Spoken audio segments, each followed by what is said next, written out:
Bonjour à toutes et à tous. Il y a pas longtemps, j'ai fait une vidéo sur les bases de Cubase. Aujourd'hui, je vais faire une vidéo sur les bases d'FL Studio. Ça rime pas, c'est moche. Alors attention, je vous ai fait un test sur les bases de Cubase et je vous fais un test sur les bases d'FL Studio et c'est tout. C'est parce que j'utilise ces deux logiciels et c'est toujours intéressant de s'intéresser à plusieurs logiciels. Aujourd'hui, je vais vous montrer FL Studio, comment on peut enregistrer une guitare avec FL Studio parce que oui, FL Studio, ce n'est pas fait que pour le beatmaking. Et ce qui est bien avec FL Studio comparé à Cubase, c'est que l'interface est complètement différente. C'est un peu une autre façon de voir comment on peut enregistrer et mixer. Donc pour commencer, eh bien comme pour Cubase, ici on va créer un nouveau dossier directement sur le bureau. Soit vous donnez le nom du titre, soit le nom de l'artiste, soit le nom des deux, pour éviter après de vous perdre dans vos dossiers. Là au moins vous savez ce que vous avez. Moi je vais juste mettre le nom d'artiste, Beyoncé.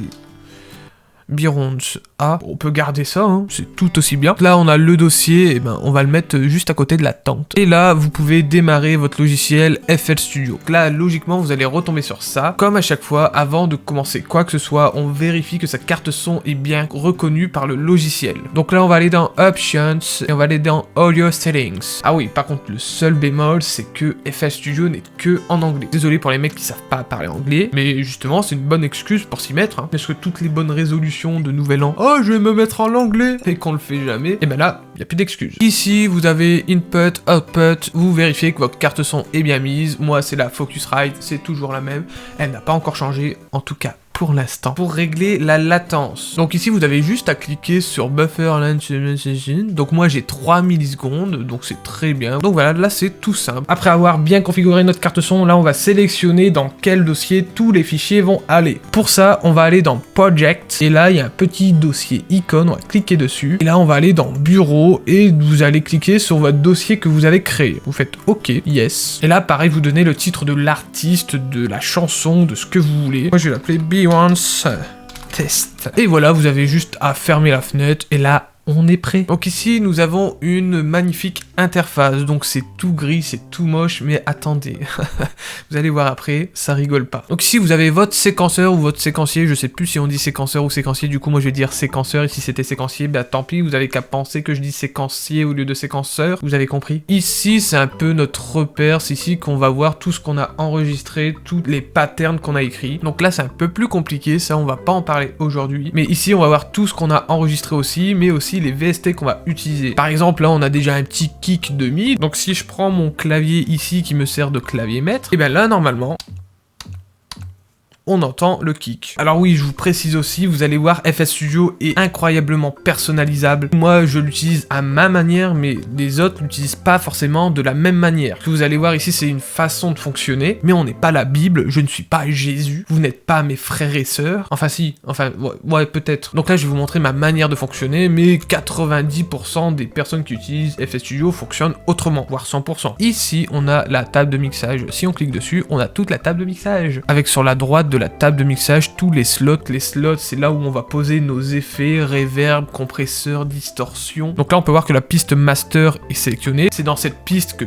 toutes les autres pistes vont ressortir. Et il y a déjà un fruity limiteur de mi. Et par exemple, si on sélectionne la piste 1, et ben là, il n'y a rien. Il faut savoir une chose, c'est que les pistes de la table de mixage sont indépendantes des pistes du séquenceur. Je vous explique. Ici, par exemple, on va personnaliser la piste 1. Donc là, vous allez sur la piste 1 et vous allez faire un clic avec la molette. Vous avez ça qui apparaît. Donc là, vous donnez un nom à votre piste. Là, on va l'appeler guitare. Et je vais le mettre en anglais parce que le logiciel est en anglais et c'est plus cool quand tout est en anglais. C'est une excuse très bidon, c'est pour me la péter. Ici, vous avez une sorte de flèche, donc vous cliquez dessus et là, vous avez toutes les couleurs de l'arc-en-ciel, voire plus. Vous pouvez tout personnaliser. Par exemple, la guitare, je la veux en orange. Ici à droite, je veux la couleur orange plus foncée ou alors plus claire. En dessous, là, je veux moins de saturation, mais je veux plus de luminance. Je veux du rouge, je veux du vert et je veux moins de bleu et je retombe sur une couleur bien dégueulasse. Pareil, si vous savez pas quelle couleur prendre, ici vous avez le D pour mettre en mode aléatoire, le dièse qui sert pour donner le code couleur si jamais vous avez une couleur très précise, et enfin le D pour remettre à défaut. Moi j'ai toujours gardé la couleur orange, elle est très bien. Ensuite là vous avez une petite flèche en haut à gauche, vous allez cliquer dessus et vous avez plein de petits logos pour vous repérer. Donc là moi c'est une guitare électrique que je veux, donc je vais prendre le logo d'une guitare. Vous avez fini votre personnalisation, vous pouvez valider. Et là votre piste est personnalisée. Mais vous voyez, la piste n'est pas personnalisée dans le séquenceur. C'est comme je disais, tout est indépendant. Et ça c'est plutôt génial parce qu'il y a peut-être des gros fous qui s'amusent à mettre la guitare en piste 44 dans la table de mixage, mais par contre dans le séquenceur ils la mettent en piste 72. C'est complètement débile, mais c'est une façon de travailler. Donc moi ce que je fais c'est que si je mets une guitare en piste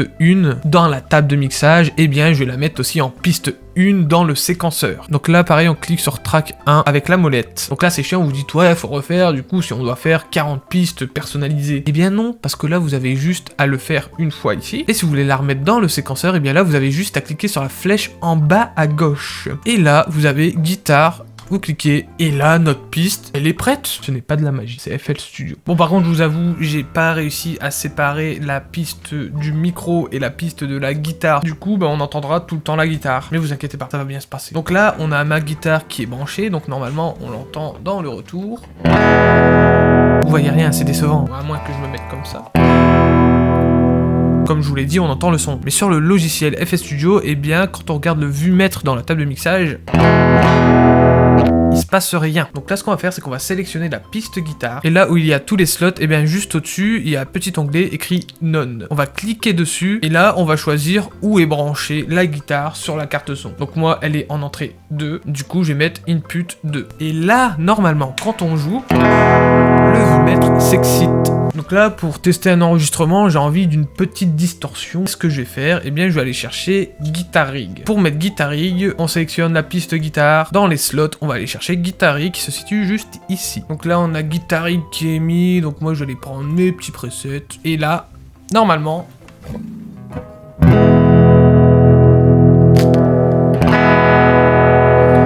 Alors pour enregistrer, il y a plusieurs options. Donc regardez bien cette flèche écrit post juste ici parce que ça va être important. Soit vous laissez en mode post. Et quand vous allez enregistrer avec les effets que vous avez mis dans les slots, eh bien l'enregistrement va prendre en compte tous les effets que vous avez mis sur cette piste. Soit vous cliquez dessus et là ça va être marqué prêt. Et avec cette option, quand vous allez enregistrer, eh bien l'enregistrement va prendre en compte que la guitare sans les effets. Donc moi je vous conseille de mettre en prêt. Pourquoi? Parce que du coup vous allez avoir une guitare clean sans effet, sans rien. Mais après avoir enregistré la piste en clean sans effet, eh bien vous allez pouvoir la prendre et la mettre sur la piste de la table de mixage que vous voulez. Mais justement, on va voir ça maintenant. Pour enregistrer, vous vérifiez bien que le point rouge ici est activé. Si ce point rouge est désactivé comme ceci, ça va pas enregistrer. Et ensuite, vous allez cliquer sur le bouton Rec en haut juste ici. Donc là, il va vous proposer plusieurs options. Là, ce qui nous intéresse, c'est d'enregistrer une piste audio. Donc là, on va prendre la deuxième option. Audio into the playlist as an audio clip. J'ai un anglais incroyable. En bon français, ça veut dire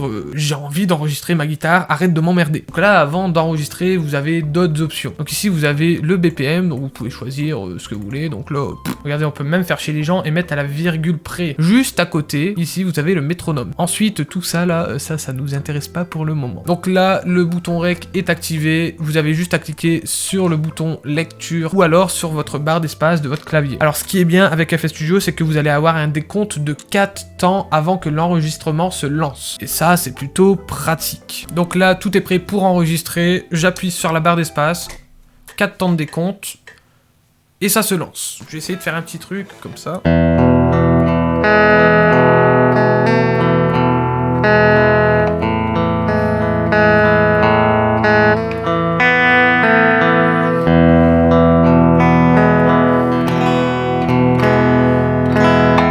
Là, on peut voir que ma piste est enregistrée. J'appuie sur espace. Donc là, il se passe plusieurs choses. On voit ici la piste qui s'est enregistrée. Si jamais vous voulez la réécouter, n'oubliez pas d'éteindre le bouton Rec ici. Et là, si on la réécoute...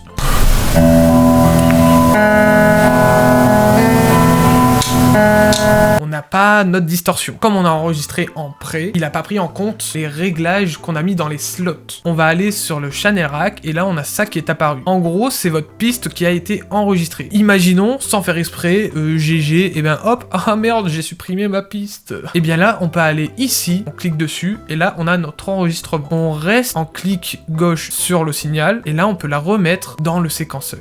ce n'est pas de la magie, c'est FL Studio. On peut voir ici aussi qu'il note des trucs bizarres, donc Byron's Test 2020, il va noter à quelle heure vous avez enregistré, tout ça, tout ça. Moi, j'ai envie de noter guitare, couplet, parce que ceci est un couplet, c'est un exemple. Donc là, ce que je peux faire, c'est recliquer en bas à gauche, choisir guitare, et il va me remettre guitare. Mais il n'est pas marqué couplet, et ben du coup, on fait juste clic avec la molette, ici, guitare, couplet en anglais, verse, on fait entrée, et voilà. Et là, normalement, il est censé aussi se marquer, hein, ce gros con, pourquoi il se marque pas? Voilà, il est marqué. Donc là, par exemple, on a un son acoustique, parce que cette piste-là, eh bien, elle a aucune piste. Si on reste en clic droit dessus, on peut avoir plusieurs numéros, et on voit en bas, là, dans la table de mixage, que ça bouge. Eh bien, en fait, le numéro va représenter le numéro de la piste dans la table de mixage. Donc ici, on a juste à mettre la guitare en numéro 1, et là, si on écoute...